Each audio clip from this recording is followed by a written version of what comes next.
This is Twisted Wave. It's an online audio editor. You can get it at twistedwave.com. Depending on the device you're using, you'll pick one of the three choices. For this project, we're going to use the online version. Just click on that. And we're going to start a new document. You can, for the free version, use up to 5 minutes for free for each file. So we'll click New Document. Now the user interface will come up. It's pretty simple. There's play, it's also pause. You can go back if you need to in the sound, forward, and then this is record. Once you click record, it'll start picking up any sound that you're saying. So for our podcast, we'll click record, and you'll notice once you start talking that sound waves are appearing. This will tell you that your microphone is working. If you need to stop the recording for a moment, just click stop recording. Once you want to start recording again, you'll just click record one more time. Now to playback, you're going to go to this main screen area in the gray here. And wherever you click and it'll move to the same file up here. This top part shows you the sound file in its entirety, and down here you can go a little more specific and detailed. So I'm going to play, click record, and just listen. And you'll notice once you start talking that. Okay. So as I'm playing, I can see my sound waves. Say there's a part here that when I play back, I decide, you know what, I don't really like that part. I'm going to click in this gray area, drag it across to where I think I want to get rid of it. I'm going to play just to hear it back one more time. You'll notice once you start talking, you'll know. And if I decide, okay, I want to delete this section, I'm just going to click backspace on my keyboard, and then it's deleted. If I decide I really do want to keep that, I can just go to undo, delete, and it appears again. Now, if I want to splice it, maybe I want to take that part and move it down to the 16 seconds.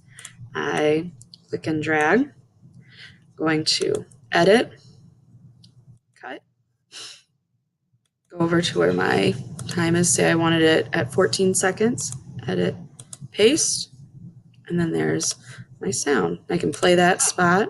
You'll notice once you start talking, and now it's over there. And again, if I want to undo, I can undo my cutting and pasting like so. For fading in and out, which is good for like introductions or outros, if I want to do this part in the beginning, play it, record, and maybe I want to make it a little longer, maybe like 4 seconds. To make it fade in, go to effects, click fade in, and then play, record, and you'll notice once you start talking, and the sound gets a little bit louder as it goes through. I'm going to undo that. And the same goes for the end. If I want to do a fade out, click, drag across, effects, fade out. It may not be as noticeable because that was my silence in that area.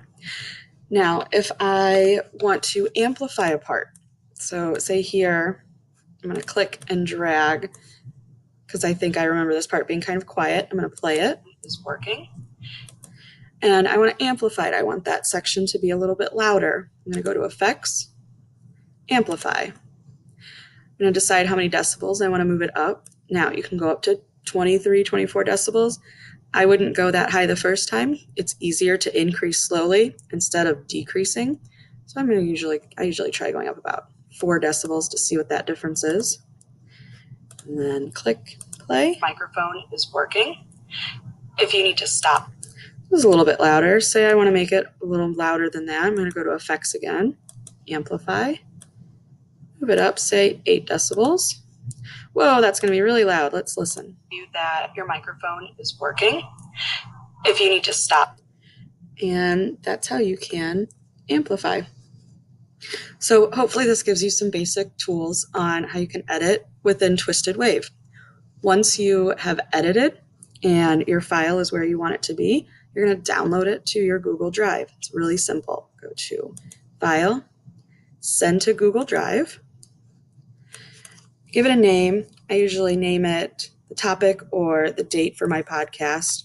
So maybe this is my intro to 12.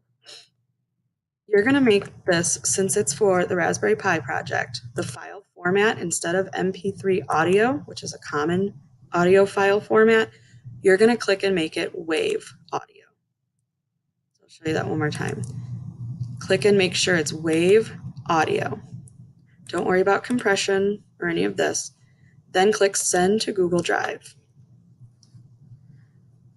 You're going to select the file that you want it, your Google Drive you want it to go to, and it should now be in your Google Drive folder. The next thing I'm going to show you is how to take from your Google Drive folder and download the file onto your Raspberry Pi.